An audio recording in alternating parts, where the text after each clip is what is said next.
Bon matin tout le monde, bienvenue dans On jase de chasse, de pêche, de plein air avec moi-même, Steph Monette et Yann qui court en tabarouette à matin. C'est fou ici, ça n'a pas de bon sens. Ah, que voulez-vous? Bon matin YouTube, bon matin tout le monde. Salut, bye! Bonne route mon gars, fais Merci. attention. Yann s'en va ses livraisons un matin, il manque certaines boutiques, on manque de stock, fait qu'il s'en va les rencontrer. Puis, petit rendez-vous ce matin avec Nosler. Après-midi, en fait, il y a un problème, le gros. Fait qu'on va le faire checker, on va checker ça, comment est-ce que c'est. Puis, en fait, ce qui est drôle avec Nosler, c'est que là, il s'en va chez le vet. Puis, à un moment donné, j'étais avec des gars qui ont des chiens comme le mien. Puis, les gars commencent à me dire, il y en a un dans la gang qui est arrivé à un accident avec son chien. Puis, quand son chien était blessé, il l'a emmené chez le vet. Ça a coûté 6 000 $ de vet. Hein? Là, moi et Yann, on s'est dit, oh, tu sais, 6 000 $ la shot, là, ça ne fit pas tout le temps dans le budget. T'sais. Puis là, ben, il y a deux affaires qui arrivent avec ces animaux-là. Un, on les entraîne, ils deviennent des machines de guerre pour nous autres quand on va à la chasse. Mais l'autre bord, il y a le côté affectif de ces petites bêtes-là. Fait que le gars qui s'est arrivé, il nous a dit, moi, il dit à Sarge, je niaise plus, il dit, je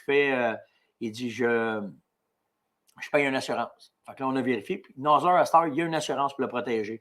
Parce que la bébite, comme elle est là, même si on l'aime beaucoup, puis tout le kit, il vaut une coupe de mille, le chien, avec le temps qu'on a mis dessus, puis tout le kit. Puis là, ben, qualité-prix, on s'est dit, bon, ben, go, ah ouais, on assure la bébite. Puis là, on est content aujourd'hui parce qu'il est blessé. Il a une épaule, je ne sais pas, ça traîne, je ne sais pas si c'est une bursite ou quelque chose de même, mais fait que content d'avoir des assurances pour le pitou dans ce temps-là. Bon matin, tout le monde. Facebook embarqué pendant que je vous comptais ça. Ça allait à la gang de Facebook. J'ai vu M. Bourget qui est embarqué aussi. Je ne sais pas s'il est encore en Afrique, cette Colin-là. Il était à la chasse là-bas. Là. Je suivais ça. Il a ramassé une coupe de belles bébites là-bas. Fait que on verra bien. Mais qu'ils reviennent, c'est sûr qu'on va aller prendre des cafés ensemble dans la Beauce ou dans le bout de Québec, c'est sûr et certain. Bon matin, tout le monde. C'est vraiment cool. De partout à matin, Nicolette, Lobinière, Lac-Saint-Jean, matin. Cool! Cool. OK, on va partir ça. Ah, matin, on va parler. Je vais commencer avec ça tout de suite. Checkez bien ça. Ma tablette. Dans les nouvelles, ben, ce matin, il y avait une grosse nouvelle. Ça vous dit d'être agent de la faune? Ben oui, tabarouette. Il y a des postes qui vont ouvrir. Le ministre, il a dit qu'il ouvrirait des postes. Donc, si ça vous tente de faire entre 46 000 et 64 000 par année, devenir un agent de la paix, travailler 24 heures sur 24, 7 jours par semaine, 365 jours par année, être sur le terrain, dans la pluie, dans la neige, dans le fret, au chaud, au fret, une formation de 1605 heures, 18 mois, 3 sessions, puis tu vas passer à travers ça un examen écrit, une entrevue, un test physique, puis une enquête relative aux bonnes mœurs, aux bons mœurs, parce qu'il veut savoir si t'es pas 15 semaines de training à déchaîner, mais au moins t'es payé. Ben, tout ça, ils sont prêts à vouloir t'engager. Asti, hein? Ah, Martin revient la semaine prochaine. Ouais. Ah oui, puis en plus, t'es chipé après ça dans 80 villes à travers le Québec, tu sais pas où ils vont t'envoyer. Les policiers, les agents de la paix, les agents de la faune. Je le sais là, que c'est une job de. Ils appellent ça une job de fonction publique. Hein? Ça mérite-tu un peu plus que ce salaire-là? C'est pas, hein? C'est pas, hein? À part d'être passionné jusqu'au bout des doigts, là. Parce que tout ce que je vous dis là, pour certains, c'est un job bien facile. Mais facile doubler ça. De même, hein? Ce serait facile, me semble. C'est pas. C'est pas. Je pense que je prenne ma retraite. Je vais m'en aller négociateur pour eux autres. Ah, Martin, il est revenu puis il repart la semaine prochaine encore pour l'Afrique. Nice, ça, man. Ça, c'est la vie. Mais pour revenir à nos agents, là. Hein? C'est beau. C'est beau. Les infirmières, hein? Tous ceux qui ont un pied dans la boîte, là, me semble. En tout cas, bien d'accord. Bien d'accord là-dessus. Pas facile de reconnaître. Ouais, je vais aller ça, la C21. Ouais, on va en parler. J'en parle à soir dans Radio X. Mais ouais, tout ça pour. En fait, là, la C21, là, c'est bien. On finit les agents. Mon petit côté TDAH, un matin, il veut s'en aller de tous les bords. Là.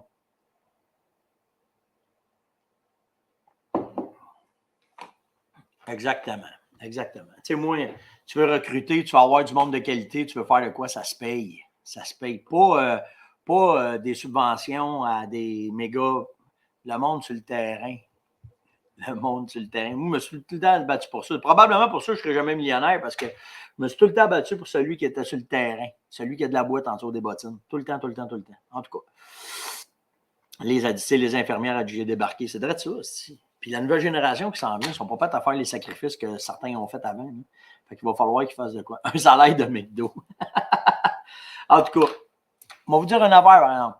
Un gros respect pour ceux qui font ce travail-là. Vraiment. OK?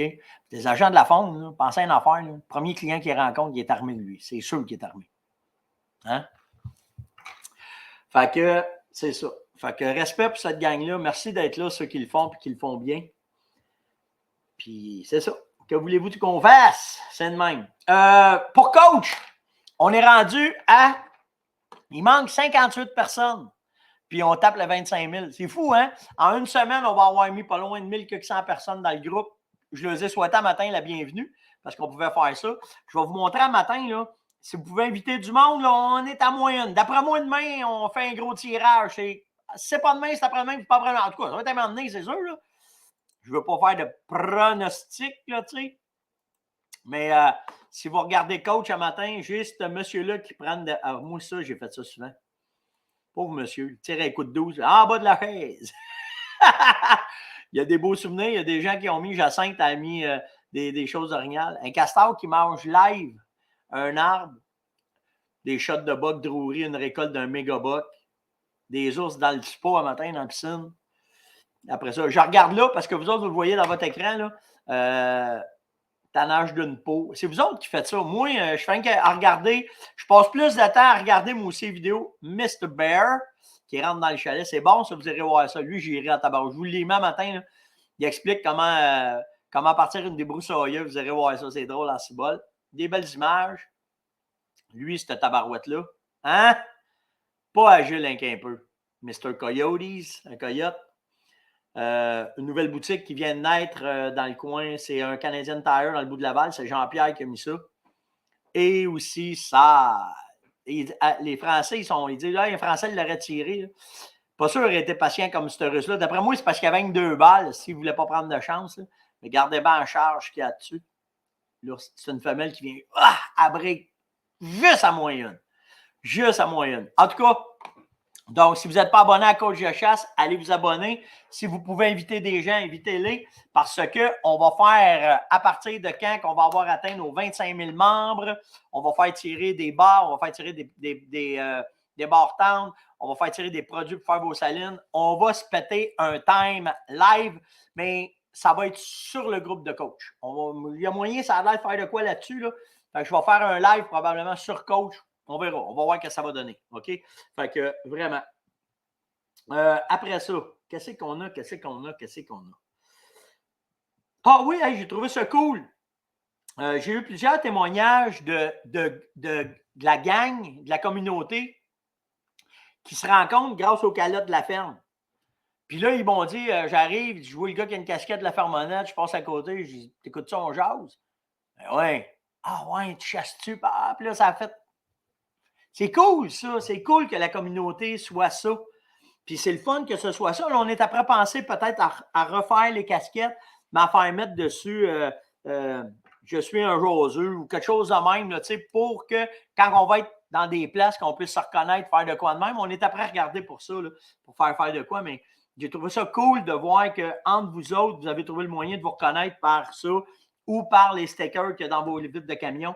Fait que c'est nice. C'est le fun, cette Christie d'aventure-là, vraiment. Après ça, qu'est-ce que j'ai d'autre? J'ai-tu d'autres? Alors, je tombe-tu dans les questions tout de suite? Il y avait beaucoup de questions. Ah oui, hier! Hier, j'ai eu la chance, j'ai été invité. La compagnie Nanook m'a demandé d'aller les voir pour que. Bon, naturellement, j'ai oublié de mettre les photos, je m'en vous les mettre. La compagnie Nanook m'a demandé hier d'aller rencontrer son service de recherche et développement. Ceux qui ne connaissent pas Nanook, Nanook, c'est une compagnie québécoise qui font des caisses pour pouvoir transporter les armes. Puis là, ils ont fait, c'est une compagnie qui est en pleine expansion. Puis présentement, ben là, ils veulent ouvrir le marché de la chasse et le marché des chasseurs au Québec. Fait qu'hier, ils m'ont demandé d'aller faire un tour, d'aller parler avec Recherche et Développement. Ils sont sûrs de quoi? Je ne peux pas en parler parce que quand c'est des recherches, il faut qu'ils l'amènent à bout. Mais vous le voyez en arrière, j'ai un case hier que j'ai ramassé. Je vais vous le montrer avec les photos parce que c'est pas évident de lever ça là, à l'écran de même un matin. Mais hier, quand on est arrivé, on est après travailler. Bon, j'ai ma photo en l'envers, mais c'est le 985, OK? C'est le case 985. Puis pourquoi que Nanook est si reconnu? Je vais vous montrer qu'est-ce qu'il y a dedans. Ils ont fait un case directement pour transporter nos fusils de chasse, les over-under. OK? Il y en a pour les carabines. Je vais vous arriver avec de quoi pour les carabines bientôt, OK? Mais ils s'en viennent avec une nouvelle affaire. Là, ils sont après travailler sur le côté de la chasse. Puis, ce 985 là, cette case-là, on en a parlé, comment est-ce que ce serait. Il existait déjà. Puis là, hier, j'en voulais un moi, pour pouvoir mettre mes over-under quand que je voyage ou quand je me promène. Ils viennent souvent avec des cases, les guns, mais celui-là, pourquoi Nanook? Puis, ils ne sont pas dans le moyen ou dans le bas de gamme. Ils sont tout le temps dans le haut de gamme parce que leurs accréditations sont faites directement pour les militaires, les services de police, pour les snipers, pour ceux qui ont des armes qui ne veulent pas qu'ils soient désajustés quand ils sont envoyés en mission, quand ils sont envoyés en voyage, quand ils sont envoyés un peu partout à travers le monde. Fait c'est les certifications de leur case, puis ils ont décidé qu'ils ne faisaient pas de compromis quand ils ont bâti l'entreprise. Fait que toutes les caissons de transport d'armes, Nanook, ils ont une certification, et peine même, là, OK? J'ai trouvé ça cool parce qu'ils sont après faire. Je ne savais pas que ça existait. Moi, j'étais habitué avec les petites patentes, là, mais ils ont. Je vais vous montrer ça. Ils ont ces petites pouches-là à Star. Ça enlève l'humidité d'un case. Fait que si tu transportes ton arme, tu la mets chaude, tu la mets froide, à la pluie, ça va enlever l'humidité. Puis là, j'étais avec Recherche et Développement hier. Il y a d'autres choses qui s'en viennent avec ça. Fait que les gars, ils font une petite job de la mort pour qu'on fasse attention à nos armes. Pour que nos armes, quand on va les transporter, ils pensent à tous les petits détails. OK? La robustesse, la pression. Chaque case a un système de pression que quand tu es en avion, au bas, c'est des membranes Gore-Tex qu'il y a là-dedans. J'ai trouvé ça cool quand ils m'ont expliqué ça hier. Fait que, tu sais, puis en plus, ils sont étanches à 100%. Là. Il y a un seal alentour que quand tu snaps ça, la façon que tu le vois qu'ils n'ont pas lésiné sa qualité pour les cases. Un peu plus cher que la moyenne, mais ça revient tout le temps à ce que je vous dis. Tu payes pour qu'est-ce que tu as quand tu travailles avec ces cases-là. J'ai trouvé ça intéressant hier de me faire introduire à Recherche et Développement. C'est des fans de l'émission. Ils tripent sur l'émission. Ils écoutent l'émission. Fait que, tu sais, c'était vraiment... Jérémy est là matin, justement. Jérémy qui est de la gang de Nanook. Fait que, tu sais, ça a été vraiment, vraiment cool. Qu'est-ce qui s'en vient? Puis là, on est après travailler de quoi? Pour aller chercher encore plus nos besoins, pour aller chercher ce qu'on veut vraiment pour la protection de nos armes. C'est cool. Vraiment, vraiment cool. Ah, les prix, ça joue, André, mais dis-toi une affaire, là. De n'importe. Moi, vous comptez de quoi, OK? Souvent, on essaye tout le temps, tu dis, si je ne paierais pas 75. Il y a 75$ de différence, mettons. Tu as deux cases, OK? 125$ pour la même affaire. Tu dis, je ne paierais pas ça. Checkez bien ça. Moi, je pensais comme ça. Puis des fois, je sais que c'est une question de budget, je suis bien terre à terre par rapport à ça, OK? Puis ça dépend de ce que tu vas faire aussi comme voyage. On s'entend. Mais cette fois-là, je m'en vais à Saskatchewan, puis je m'achète un case en spécial que je fais venir. Je me dis là, c'est au bain de limite, là, tu sais. Fait que je suis assis dans l'avion. Je regarde par le hublot. Si je vois mon case. Il pogne, il tombe en bas. Puis je le vois quand il tombe à terre, il éclate. Le coin, il éclate au complet. Là, je fais « Oh my God, mon gun! » Puis là, le gars, il pogne. C'était un peu pesant. Quand c'est un peu pesant, il vient dans le sacrament. Il pogne le... Oh! Je le vois partir. Il atterrit dans ça. Il a dit « My God, mon gun! » Quand je suis arrivé dans l'Ouest, mon scope était pété. Là, je ne peux pas dire. Ça m'en esti, c'était quoi? Je l'ai vu, qu'est-ce qui est arrivé, tu sais. Fait que quand je suis revenu, j'ai vérifié. C'est là l'importance de l'alliage, le plastique, comment est-ce qu'il est fait. Il y en a qui sont en aluminium. Le plastique, de la façon que ces cases-là sont faites. Là, je vous parle de ça parce que je les ai vus hier, là, tu sais. Mais c'est important de comprendre, tout dépendant de ce que tu vas faire, il faut que tu achètes ce qui vient avec. Puis, tu sais, si tu as un gun qui vaut 2-3 000 $ et plus, il ne faut pas que tu niaises sur qu'est-ce que tu vas le transporter. Puis tout dépendant du voyage que tu fais. C'est sûr, si tu pars de la maison, tu mets ça dans le pick-up, tu le dessus tout ton stock, tu arrives au chalet, tu débarques ça, tu rentres ça dans le camp, c'est correct.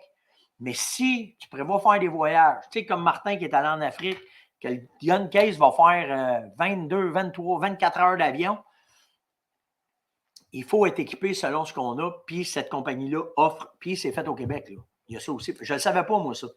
Puis il y a d'autres compagnies. Puis hier, j'ai vu c'était quoi la différence. Puis faut que tu vois pour comprendre. La même affaire quand je suis allé chez Beretta, puis la même affaire quand je suis allé chez Sako, puis la même affaire quand je vais à Fermonette. Faut que tu vois comment est-ce que c'est pour comprendre comment est-ce que c'est. Puis, t'es-tu malade? Ils m'ont remboursé. Ils m'ont dit que c'était pas eux autres qui l'avaient fait. Puis je suis allé me battre, puis je suis allé Air Granada, oublie ça. Oublie ça. Fait que tout ça pour vous dire, c'était intéressant hier, puis je me suis pogné un case, puis j'en avais déjà un autre de Nanook que j'utilise, mais je vais vous revenir, je vais vous en parler en détail, pourquoi, comment est-ce que c'est fait. J'ai appris hier ces foams. Il y a certains foams qui sont faits d'une façon puis d'une autre. Puis là, ben, ils sont après travailler une nouvelle façon de faire pour mettre les armes. Sauf que moi, hier, je les ai apportés en leur disant faites attention, vous parlez, la majorité de votre clientèle, c'est des armes de composite qu'ils utilisent. Nous autres, on a des armes de bois, c'est pas pareil. Fait que là, ben, ils ne s'attendaient pas à ça. Fait que, c'est vraiment intéressant de voir une compagnie qui se soucie de ces détails-là, justement pour donner. Martin, il dit protéger ton gun, ça n'a pas de prix. Effectivement, quand tu pars en voyage, c'est la hantise. Hein? Il y a deux affaires quand tu pars en voyage qui te brisent ton stock puis qui perdent ton stock. Puis à Star, c'est drôle, ça, on va vous compter ça. Quand je suis allé en Finlande, il y a un gars qui vient de je ne sais pas où dans le monde. Là. Il est assis, tu sais. Puis sa femme, là, le gars a perdu ses bagages. Ils ont perdu ses bagages. Donc là, le gars, si tu mets le même linge, tu vas t'acheter du linge. Puis c'est ça, être en voyage, tu sais. Sa femme, elle écrit ton stock est présentement à telle place. Par exemple, il est à Stockholm, c'est en Allemagne. Là, lui, il fait comment elle fait pour savoir ça, elle? Fait qu'il écrit à sa blonde. Mais nous, comment ça se fait? Tu sais ça que mon stock est à Stockholm? Ben, elle dit, quand tu es parti, j'ai oublié de te le dire. Mais j'ai mis une puce dans tes bagages pour les suivre, savoir où est-ce qu'ils sont. Je les vois, ils sont là. Il nous dit ça, je fais oh man, t'es dans la boîte. Il dit comment ça? T'en as-tu une dans ton compte? Je ne sais même pas à quoi ça ressemble. Puis à cette heure, je suis rendu avec ça, moi aussi. J'en ai pas mal dans toutes mes affaires que c'est relié à mon Samsung. Puis je suis capable de voir où ce qui sont, où ce qui est mon truck, où ce qui est mes affaires. Quand je voyage, je le mets dans mes bagages pour voir où ce qui sont mes bagages pour aider. Géolocalisation, exactement. Ah, tu vois-tu, Jérémy dit qu'il offre un système de géolocalisation en plus pour mettre dans un case. Fait que, tu sais, les armes, c'est important, mais j'ai trouvé ça nice de faire ah, ouais, il y a ça. Puis là, ben, j'ai ça à cette heure. Mais quand vous partez en vacances, là, parlez avec votre blonde, il capotait le gars, il ne savait pas que sa blonde pouvait faire ça, un tracker qui pouvait avoir ça. C'était vraiment drôle. Mais tout ça pour vous dire que ça existe. C'est ça la peur quand on voyage, c'est soit qu'ils perdent nos bagages ou bien qu'ils les abîment. Les abîmer, c'est vraiment. Tu vois-tu, il y en a bien qui disent hey, on connaît ça, Steph, on a ça dans nos temps. Moi, je ne savais pas que ça existait. Je l'ai appris en Finlande. Puis je ne savais pas que la technologie était si efficace que ça. Ça, c'est une autre affaire. Ça, c'était vraiment cool. Fait que c'est ça. Fait qu'hier, j'étais chez Nanook. Puis on va en reparler de Nanook. Pas que je reviens tout le temps avec ce que je vous dis, c'est que j'aime beaucoup parler de ce qui se fait au Québec, comment est-ce que c'est fait au Québec, comment est-ce que c'est.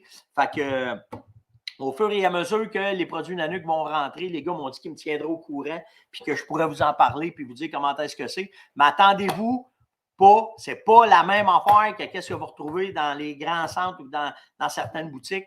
C'est vraiment fait, c'est du top-notch, first quality, comme les Beretta ou comme les Sako ou comme n'importe quel autre gun que vous connaissez. C'est fait vraiment pour protéger des armes de qualité puis faire attention à votre stock. C'est simplement de même.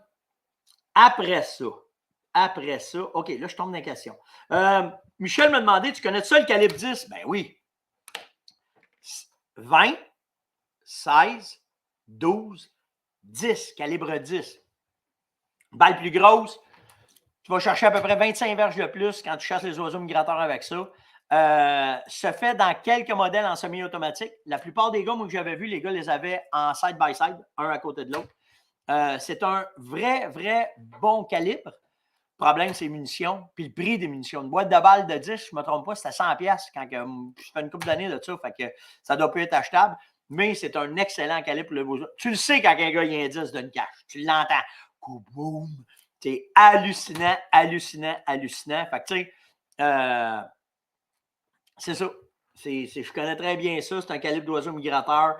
Tu vas chercher un petit peu plus, mais le problème, c'est le prix des munitions. Si bol à 100$, là, tu sais, là. Ben, c'est pas un gun à 35 000, Manon. C'est pas ça le but de l'affaire. Manon a dit, j'ai pas une arme à 35 000, mais j'aime prendre soin de mes affaires et la dureté d'une arme pour la garder à vie. C'est drette ça. Drette ça qu'il faut comprendre, c'est que quand tu vas investir dans des armes, parce que j'en ai parlé d'investissement dans les armes, un arme prend tout le temps de la valeur. Moi, là, j'ai des guns que j'ai achetés, j'ai payé 300$ quand j'étais jeune, puis aujourd'hui, ils valent 1500, 1800$. Puis je vous évite les bijoux que tu peux trouver usagés, que pas personne pense, puis que c'est comme ça, là, tu sais, là. Fait que c'est vraiment. Martin dit, hey, chum, moi, puis Kate, on a récolté tous nos gibiers cette année en Afrique avec une T3X en 308. Je le sais, Marc, c'est vraiment un gun de la mort. Je serais juste curieux de savoir quel boulet qu'il utilisait, Martin. Quel boulet vous avez utilisé? Parce qu'ils disent que les gibiers en Afrique, tu pourrais me le confirmer, ont une couenne plus dure un peu. Fait que je serais juste curieux de savoir quel boulet vous avez utilisé là-bas pour faire vos chasses. Mais j'ai resté surpris, moi, quand je suis allé en Finlande. Hein. Il y avait des 300 Win Mag, mais 95% des gars chassaient avec la 308. C'est surtout une question, c'est tout le temps la même affaire. Hein. C'est tout le temps une question de boulets qui font la job. Vraiment. Fait que c'est ça qui est cool. Quand on chasse avec les bons boulets, ça fait la job automatique. OK, après, Carrick m'a demandé ça un matin. Comment qu'on calcule un panache? Check bien ça, ce que je suis allé te chercher, mon chum. Si tu vas sur le site de Boone & Crockett, ça va peut-être vous aider à comprendre un peu. Si tu vas sur le site de Boone & Crockett, puis tu as toutes les chartes en PDF que tu peux loader. Fait que quand tu regardes, toutes les feuilles sont là, puis sur chaque feuille, il te montre exactement les mesures que tu peux faire. Fait que, tu sais, comme là, c'est celle des ours. L'ours, c'est un des plus simples à mesurer, comme le cougar. C'est la longueur d'en avant, en arrière du crâne, puis la largeur côté du crâne sur les os. Il faut vraiment que ce soit sur les os. Le cougar, c'est pareil. Puis après ça, tu passes toutes les espèces qu'on a en Amérique du Nord. Le walrus, c'est un morse. Les wapitis, il y a toutes les sortes. Tu as le American Elk, tu as le American Elk non-typical. Tu as le Roosevelt, qui est un autre. Tu as le Tule, qui est une autre espèce. Tu as le Mule Deer typical, non-typical, c'est des feuilles différentes. Le Whitetail typical, non-typical, le Sale de Virginie. Moose, nos orignaux. Fait qu'ils montent exactement dedans la feuille par la largeur, le plus large possible, l'intérieur, les pointes, comment est-ce que c'est mesuré, tu l'as là-dedans. Le caribou, le pronghorn, le bison, les Rocky Mountain Goat, le muskox, puis après ça, tu tombes dans les sheep. Puis après ça, tu as les feuilles additionnelles que tu peux imprimer, comme le guide qui était là, si tu veux le faire homologuer, ben, tu as le guide, tu as les formulaires du chasseur, ce qu'il faut que tu dises, les avis, les affidavits, parce que c'est très sérieux, le système. Mais sur le site, tu as vraiment tous les détails pour apprendre à mesurer. Fait que, tu sais, je sais qu'au Québec, on calcule plus les pointes, OK? L'orignal, on dit tout le temps un 45 pouces, fait que c'est la largeur. Mais si tu veux comprendre tout le système, puis après, il faut que tu t'adaptes. Mais il m'a dit de quoi, par exemple? Quand tu chasses à travers l'Amérique, OK, les chasseurs de chevreuils, les moindrement un petit peu consciencieux, qui connaissent, qui font le cerf de Virginie, exemple, leur chasse, les gars, tout de suite, ils comprennent le pointage. Parce que, entre chasseurs, quand on se parle, mettons, moi, je parle à un gars du Kansas, puis qui me dit, c'est quoi ton average buck au Québec? Ben, tu sais, moi, il dit, c'est 125. Lui, tout de suite, dans sa tête, il vient de comprendre comment est-ce que le management est fait, comment est-ce qu'on fait notre troupeau, comment est-ce que l'habitat peut être. Et tout de suite, il comprend tout de suite. Fait que tu fais, ah ouais, puis moi, la même affaire, en Saskatchewan, la moyenne, c'est 140. Ah ouais, c'est parce que si tu vois la moyenne du 140, tu as des chances de tuer un 160. Si tu vois du 125, tu le sais que tu as des chances de tuer un 140. Anticosti, la moyenne, c'est 90. D'aller chercher un 160, c'est une exception. La moyenne, c'est 90. Tu sais que tu vas jouer en bas, 70, ou tu vas aller chercher un 120 une fois de temps en temps. Fait que le système de mesure a été inventé pour la gestion en base. Les chasseurs l'ont repris pour apprendre comment est-ce que c'est. Mais à la base, c'est un système de gestion que les pionniers, les gens de réserve, parce qu'à l'époque, il n'y avait pas de réserve, puis c'est un des premiers, ça a été Theodore Roosevelt à faire des réserves fauniques, puis le Congrès s'est dépêché à voter. Il y a une grosse histoire en arrière de ça. Le Congrès a voté une loi pour arrêter les parcs nationaux, parce que les autres, ce qu'ils voulaient, c'était récolter de la bouffe. Mais Theodore Roosevelt avait connu bien vite que ça prenait des réserves pour préserver les gibiers. Puis là, ben, il n'y avait pas les systèmes qu'on a aujourd'hui de la génétique, les sang, puis ces affaires-là. Fait qu'il s'était dit, par les cornes, on va faire un système de mesure de cornes. Puis après ça, ça a resté, les chasseurs l'ont pris. Parce que même, il y a Boone & Crockett, tu as souvent des enregistrements qui vont dire, parce que n'oubliez pas, c'est pensé pour la gestion. Fait que tu vas avoir, exemple, le hole in a horn buck, le buck avec le trou dans la corne. C'est un chevreuil qui score 300 quelques. Puis ce fameux chevreuil-là, il était tué par un train. Puis il est quand même dans le livre parce que le gars qui a pris cette chose-là a fait que c'était ça. Fait que tu sais, mais la meilleure façon de comprendre, puis va sur le site. On va vous mettre le lien, c'est facile. Le score sheet. Copier. Je vous envoie ça ici. Si ça vous tente juste pour votre satisfaction personnelle, apprendre, vous avez juste à aller voir ça, puis vous allez le trouver tout de suite. Puis, voilà, avec Eric, il dit, peux-tu me donner le lien? Je te le donne, là, il est là, mon gars. Directement là. Fait que c'est ça le lien. OK? Fait que ça te donne une idée, puis ça va vous permettre de comprendre, parce que, tu sais, quand tu tombes dans le typique, non typique, comment est-ce qu'ils font? C'est assez facile à lire. Même si ça a l'air complexe, c'est assez facile à lire. De toute façon, si vous avez des questions, vous allez voir ça. Vous avez besoin de plus d'informations. Ne gênez-vous pas. Ça va me faire plaisir de vous aider là-dedans. OK? Non, mon Dieu, un matin, les cases, ça déboule. Là. Je viens de voir, Martin vient de mettre un lien pour les cases. Fait que c'est ça. OK. Fait qu'on a parlé des panaches. Carrick, ça répondait à ta question. André m'a demandé, Stéphane, je viens de m'acheter un 1301, le fameux 12 que je vous ai parlé. Il dit, pourquoi faut que je patronne? Ben, en fait, patronner un fusil, parce qu'un fusil, tu sais, tu as un ajustement à faire sur ton fusil. N'importe quel fusil, il y a un ajustement à faire. À carabine, ben, on va dire qu'on va grouper. Avec un fusil, on va patronner. En fait, ce que tu veux, c'est connaître ton fusil de 15 mètres à 45 mètres, avec quelle munition, comment est-ce que ta gerbe de plomb va sortir de ton fusil. Puis après ça, tu vas jouer avec les chokes. Cylindrée modifié, full choke, à l'inverse, full choke. Tu vas jouer avec pour connaître, quand tu vas tirer avec ton fusil, comment est-ce que tes gerbes de plomb vont aller. Cylindrée, on le sait que c'est ouvert. Modifié, c'est plus serré. Full, c'est très serré. Mais à 10 mètres, c'est une affaire. À 20 mètres, c'est une affaire. À 30 mètres, c'est une affaire. À 40 mètres, il n'y a plus de plomb dans la cible des fois.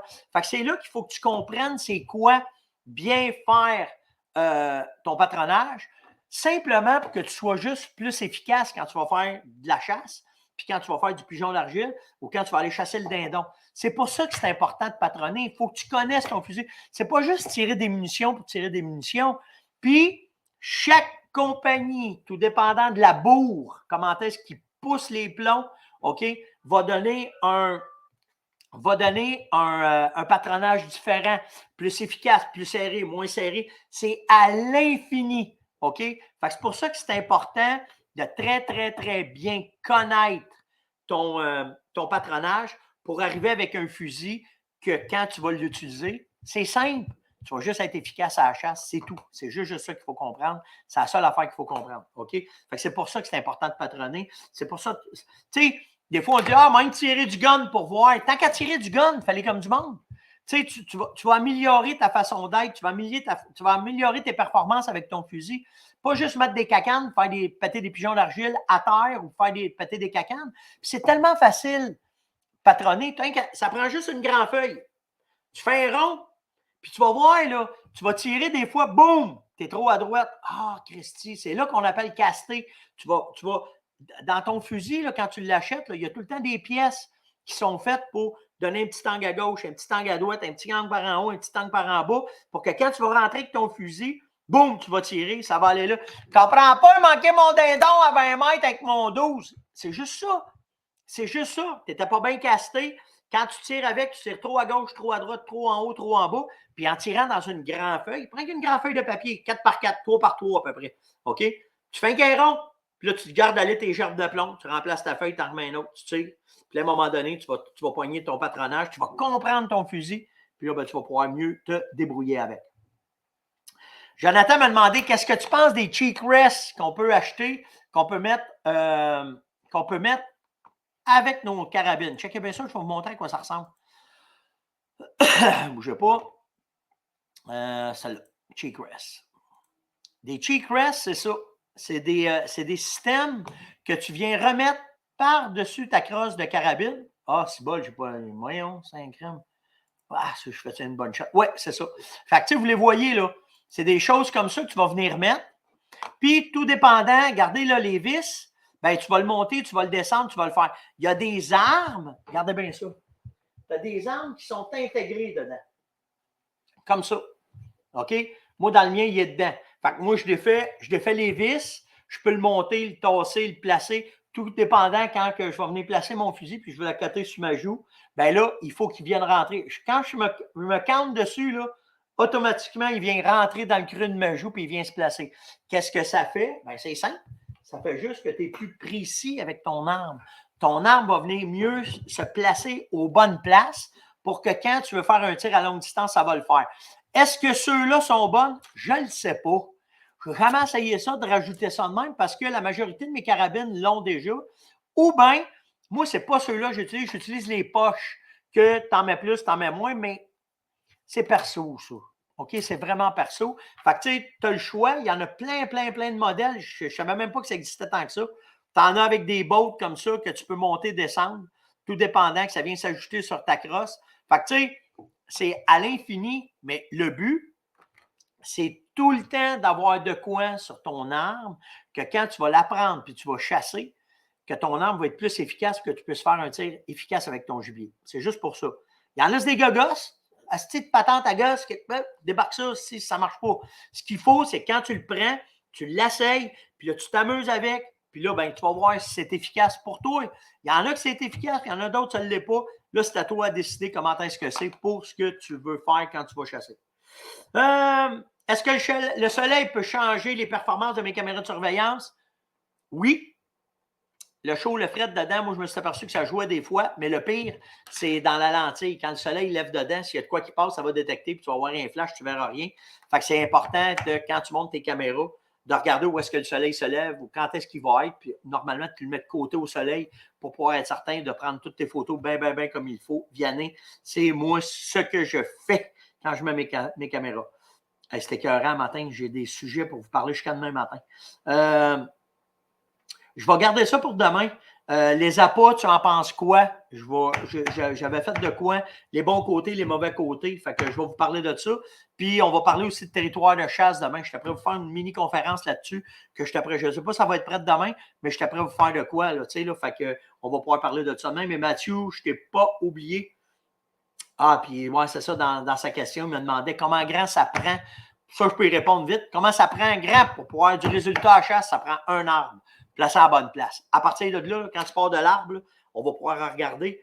Moi, là, je te dis, j'ai chassé des territoires hyper efficaces qui avaient juste 40 acres. Mais on va en parler demain. C'est ça là, que je t'apprends vous placer puis je t'apprends vous mettre. C'était l'On-Jazz de ce matin. Likez, partagez, invitez. Surtout, de mettre des commentaires, c'est important.